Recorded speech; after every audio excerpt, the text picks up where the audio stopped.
তোমরা অনেকেই জানো যে আমি কালকে কোথায় গেছিলাম। সকাল সকাল উঠে আমার মনটা এতটা খারাপ লাগছিলো, রাত্রিবেলায় ভেবেই সকালবেলায় রওনা দিয়েছি তার জন্যে।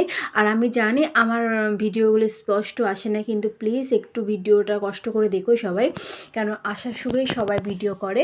আর দেখো আমি গেছিলাম বড় মার কাছে, আর এই দিদিটার কাছ থেকে ফুল কিনেছিলাম, এত ভালো না। আর আমি ভিডিও বেশি একটা করতেই পারিনি, ট্রেনের মধ্যে এতটা ভিড় ছিল। আর বড় মার কাছে ঢোকার আগে মায়ের একটা এত সুন্দর মূর্তি দেখেছি, সত্যি মনটা খুব ভালো হয়ে গেল।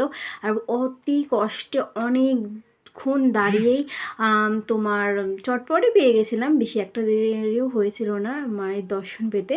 তারপর যাওয়ার সঙ্গে সঙ্গে এতটা তাড়াতাড়ি অন্যদিন পাওয়া হয় না, কিন্তু এবারও পেয়ে গেছিলাম তাড়াতাড়ি করে। তারপর পুজো আচ্চা দিয়ে সব রিচুয়ালস মেনে তারপরে আমরা নিরামিষ পাশে কচুরি পাওয়া যাচ্ছিলো, সেখান থেকে একটু খেয়ে দিয়ে নিলাম, কেন না খেয়ে গেছিলাম পুজোটা দিতে।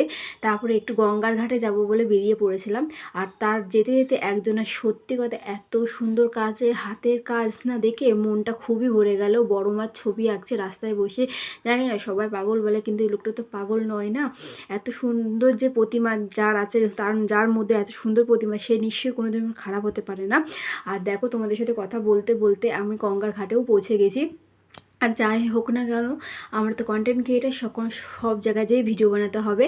আর আমি গঙ্গার ধারে একটু টাইমটা কাটাচ্ছিলাম, সত্যি এত ভালো লাগছিলো। আমি যেখানে যাই না বাবার সাথে দর্শন হয়ে যায়। সত্যি কথা বলতে বাবা সব সময় সবার পাশে থাকে জানি। আর তোমরা দেখো, তারপরে আমরা বাড়ির পথে রওনা দিয়ে দিয়েছিলাম, কেন একটু তাড়াতাড়ি ছিল ওর জন্যে বাড়ির পথে রওনা দিয়েছিলাম। আমাদের ট্রেনে চলে এসছে আমরা যাবো বলে।